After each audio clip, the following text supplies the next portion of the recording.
And residents of Cabanatuan are appealing anew for the conduct of the plebiscite that will convert the area into a highly urbanized city. Again, here's Noel Perfecto for the details.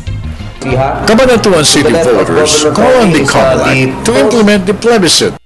It has already been ratified by President Benigno Aquino III, converting the city into a highly urbanized city, or HUC. Proponents in Cabanatuan City said the President himself issued Proclamation 418 on July 4, 2012, but this has been deferred by the COMELEC to be discussed on December 1, 2012.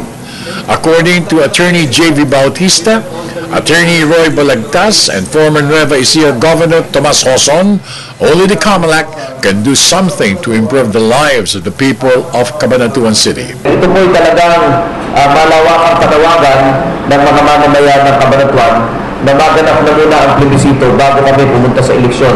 Sa pagkakataon nito ay gusto natin pakiusapan ng makagalang-galang na komisyoner ng COMELEC na sana itignan mabuti yung karaingan namin at total ang sinasabi naman dito wala na raw time. Pero lumalabas sa pakikipag-usap natin sa mga kawani ng COMELEC. They have all the time. Meanwhile, former Caloocan City Mayor Boy Asistio urged authorities to look into the issue of the controversial Gotesco building in the city. Pakipag-aralan yung mabuti. Baka naman hindi nyo lang inakala yung maliit na bagay.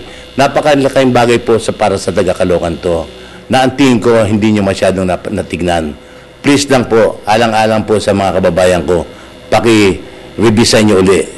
Liberal Party public servant candidate Gigi So personally thanked her opponent for his trust and hoped that more residents would receive assistance from the government.